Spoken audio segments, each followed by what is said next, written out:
ED CBI এর মতো কেন্দ্রীয় এজেন্সি হোক বা নির্বাচন কমিশন, ক্ষমতায় আসার জন্য বিজেপি এদেরকে ব্যবহার করে। বারবার বিজেপির বিরুদ্ধে এই অভিযোগ তুলেছেন রাজ্যের শাসক দলের একাধিক নেতা নেত্রীরা। 2026-এর বিধানসভা ভোটের আগে এসআইআর আবহে সেই অভিযোগ আবারও জোরালো হচ্ছে। এই পরিস্থিতিতে বিস্ফোরক দাবি করলেন রাজ্যের এক বিজেপি নেতা। তিনি ভরা মঞ্চে পরিষ্কার জানিয়ে দিলেন, নির্বাচন কমিশন, ইডি, সিবিআই এর ভরসায় রাজনীতি করতে আসেনি বিজেপি।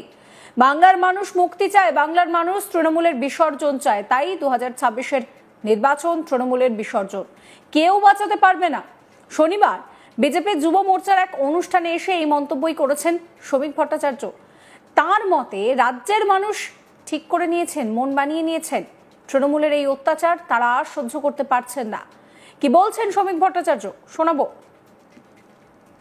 তৃণমূল বলছে যারা মারা গেছে ওরাও তো মানুষ ছিল, ওরাও তো কারোর প্রেমিক ছিল, তাই তাদের নাম যদি ভোটার লিস্টে থাকে অসুবিধা কি? রোহিঙ্গার নাম থাকবে, বাংলাদেশে অনুপ্রবেশকারীর নাম থাকবে, এক ভোটারের নাম 2 জায়গায় 3 জায়গায় 4 জায়গায় থাকবে, খালি জমিতে নাম থাকবে, আর তা নিয়ে তৃণমূল নির্বাচন করবে। বলছে গাছে বেঁধে রাখবো, কে একটা নেতা আছেন বলছেন গাছে বেঁধে রাখবো। সাংবিধানিক সংস্থা, সংবিধানকে যদি গাছে বেঁধে রেখে ফেলে তাহলে সংবিধানও তো গাছে বেঁধে রাখবে। সংবিধানকে গাছে বেঁধে রাখতে গেলে তো সংবিধান লোহার গড়াদের ভেতর ঢুকিয়ে দেবে, এটাও মনে রাখতে হবে। এই বিজেপি এই নির্বাচন কমিশনের ভরসায় বিজেপি রাজনীতি করতে আসেনি, ইডি সিবিআই এর ভরসায় বিজেপি রাজনীতি করতে আসেনি। বিজেপি এসেছে মানুষকে সঙ্গে নিয়ে। 2014 সালে নরেন্দ্র মোদী বলেছিলেন, আমাকে সুযোগ দিন, আমি ভারতবর্ষের চেহারার পরিবর্তন করব, রাজনীতির পরিভাষা বদলে দেব, আমি চৌকিদারিত্ব করব। কেন্দ্রে আমাদের সরকার ছিল না, ভারতের সরকারের পরিবর্তন হয়েছে। তৃণমূল ক্ষমতায় এসেছে, সিপিএম ক্ষমতায় ছিল। ইডি সিবিআই এর জন্য আসেনি, এমনি চলে এসেছে, মানুষ সিপিআইএম কে সরিয়ে দিয়েছে। আমরাও ইডি সিবিআই ওই নির্বাচন কমিশন কবেকার এসআইআর করবে ও নিয়ে বিজেপি বসে নেই, বাংলার মানুষ বসে নেই। বাংলার মানুষ মুক্তি চায়, বাংলার মানুষ তৃণমূলের বিসর্জন চায়। তাই 2026-এর নির্বাচন তৃণমূলের বিসর্জন, কেউ বাঁচাতে পারবে না। কালীঘাটের মা কালী হাত তুলে নিয়েছে। একই সঙ্গে রাজ্যে 100 দিনের বকেয়া টাকা আটকে রেখেছে কেন্দ্রীয় সরকার, যদিও 100 দিনের কাজে রাজ্য শীর্ষস্থানে রয়েছে। এই দাবি তৃণমূলের শীর্ষ নেতৃত্বকে প্রায় দিনই করতে শোনা যায়। এই নিয়েও মন্তব্য করেছেন শ্রমিক ভট্টাচার্য। তিনি বলেন, মমতা বন্দ্যোপাধ্যায় খুব গর্বের সঙ্গে বলেন, পশ্চিমবঙ্গ 100 দিনের কাজে দেশে 1 নম্বর। আসলে তার লজ্জা নেই। রাজ্যের আর্থিক দুর্দশা এমন জায়গায় পৌঁছেছে যে এই রাজ্যের মানুষ এখন একটাই লক্ষ্য, 100 দিনের কাজ পাওয়া, এটাই তাদের লক্ষ্য। অন্য কোনো কাজ করার ক্ষমতা এই রাজ্যে নেই। আমরা এখন নৈরাজ্যের বাসিন্দা। কি বলছেন তিনি, শোনাবো। একটার পর একটা কোম্পানি রাজ্য ছেড়ে চলে যাচ্ছে। রেকর্ড সংখ্যক কোম্পানি তাদের হেড অফিসকে শিফট করে দিয়েছে। পশ্চিমবঙ্গ এমএসএমইতে 1 নম্বর। কি করে 1 নম্বর? পানের দোকান, চায়ের দোকান থেকে শুরু করে সমস্ত দোকানদারকে এমএসএমইর তালিকায় ঢুকিয়ে দেওয়া হয়েছে। সংখ্যায় এগিয়ে আছে তৃণমূল কংগ্রেস। একটা সরকার বুক বাজিয়ে বলছে যে আমরা 100 দিনের কাজে 1 নম্বর আছি। 100 দিনের কাজে 1 নম্বর, গোল্ড মেডেল পেয়েছে। আরে 100 দিনের 8টার বেশি ক্রাইটেরিয়া আছে, সেখানে পশ্চিমবঙ্গ কোথায়? পশ্চিমবঙ্গ সবচেয়ে বেশি সংখ্যক মানুষকে কাজ দিয়েছে। এর অর্থই হলো পশ্চিমবঙ্গের আর্থিক দুর্দশা এমন পর্যায়ে পৌঁছেছে যে পশ্চিমবঙ্গের মানুষের একমাত্র লক্ষ্য হলো 100 দিনের কাজ পাওয়া।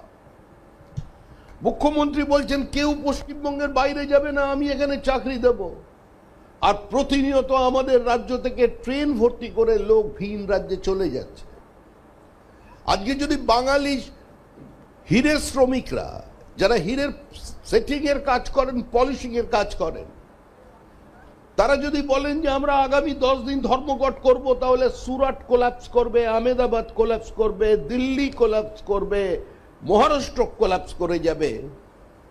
আজকে সারা মেদিনীপুর থেকে, হাওড়া থেকে তারা ওখানে চলে যাচ্ছেন, কিন্তু পশ্চিমবঙ্গে কোনো ডায়মন্ড ফ্যাক্টরি বা ডায়মন্ড অর্নামেন্টস জুয়েলারির ফ্যাক্টরি আজ পর্যন্ত তৈরি করা যায়।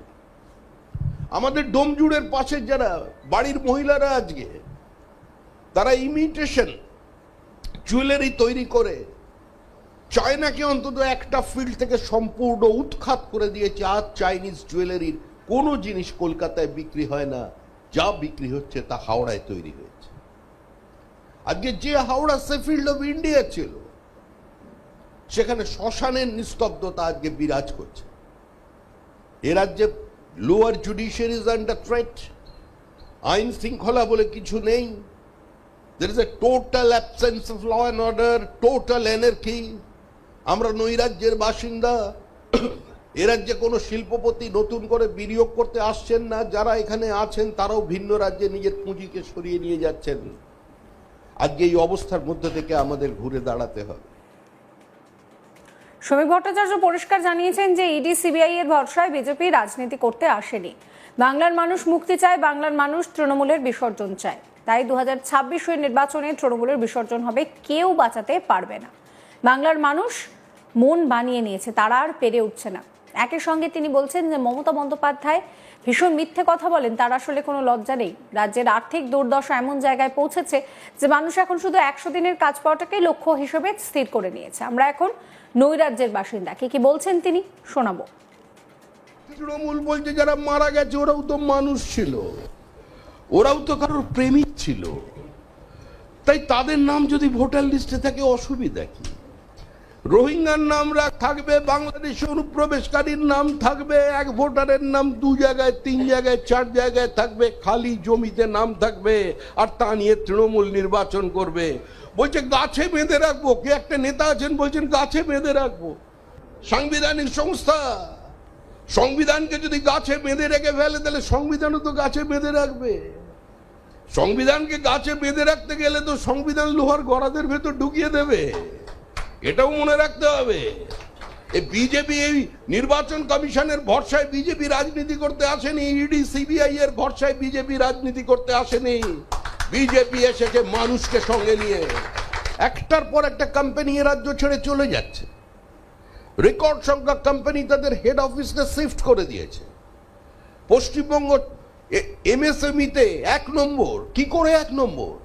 পানের দোকান, চায়ের দোকান থেকে শুরু করে সমস্ত দোকানদারকে এমএসএমইর তালিকায় ঢুকিয়ে দেওয়া হয়েছে। সংখ্যায় এগিয়ে আছে তৃণমূল কংগ্রেস। একটা সরকার বুক বাজিয়ে বলছে যে আমরা 100 দিনের কাজে 1 নম্বর আছি, 100 দিনের কাজে 1 নম্বর গোল্ড মেডেল পেয়েছে। আরে 100 দিনের 8টার বেশি ক্রাইটেরিয়া আছে, সেখানে পশ্চিমবঙ্গ কোথায়? পশ্চিমবঙ্গ সবচেয়ে বেশি সংখ্যক মানুষকে কাজ দিয়েছে। এর অর্থই হলো পশ্চিমবঙ্গের আর্থিক দুর্দশা এমন পর্যায়ে পৌঁছেছে যে পশ্চিমবঙ্গের মানুষের একমাত্র লক্ষ্য হলো 100 দিনের কাজ পাওয়া। এই ভিডিও সম্পর্কে আপনাদের মতামত জানাবেন। সমস্ত খবরের আপডেটের জন্য চ্যানেলটিকে সাবস্ক্রাইব করবেন, নোটিফিকেশন পেতে বেল আইকনে ক্লিক করবেন, ফলো করতে ভুলবেন না আজ তাক বাংলার হোয়াটসঅ্যাপ চ্যানেলও।